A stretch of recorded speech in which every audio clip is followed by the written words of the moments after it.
చూసుకుంటే కనుక పల్లె పండుగలో భాగంగా ఉత్తరాంధ్ర 6 జిల్లాల్లో శరవేగంగా కంప్లీట్ అయిపోయినాయి అనమాట రహదారులన్నీ కూడా. ఈ ఫేజ్ మొత్తం ఉత్తరాంధ్ర జిల్లాలు అన్నీ కూడా కంప్లీట్ అయిపోయినాయి. ఈ ఉత్తరాంధ్ర జిల్లాలకు సంబంధించి చూసుకుంటే కనుక పూర్తయినటువంటి మొత్తం సీసీ రోడ్లు వచ్చేసి దాదాపు 4270 రోడ్లు అనమాట. సో నేను చెప్పినటువంటి 6 జిల్లాలు ఉన్నాయి కదా, విజయనగరం, విశాఖపట్నం, శ్రీకాకుళం, పార్వతీపురం, మన్యం, అనకాపల్లి, అదేవిధంగా అల్లూరు సీతారామరాజు. సో ఈ 6 డిస్టిక్లు ఏవైతే ఉన్నాయో వీటికి సంబంధించి దాదాపు 4270 రోడ్లు కంప్లీట్ చేయడం జరిగింది.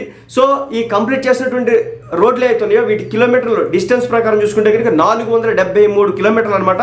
దీనికి ఖర్చు పెట్టినటువంటి మొత్తం డబ్బు వచ్చేసి 114.3461 కోట్లు, అంటే 114,34,61,61,000 అని చెప్పేసి చెప్పడం జరుగుతుంది.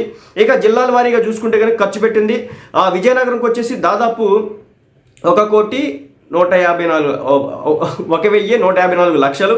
అదేవిధంగా విశాఖపట్నంకి వచ్చేసి 575 లక్షలు, అంటే ఇది లక్షల్లో చూపిస్తున్నారన్నమాట, కోట్లలో కాదు. అదేవిధంగా పార్వతీపురం, మన్యంకి వచ్చేసి 400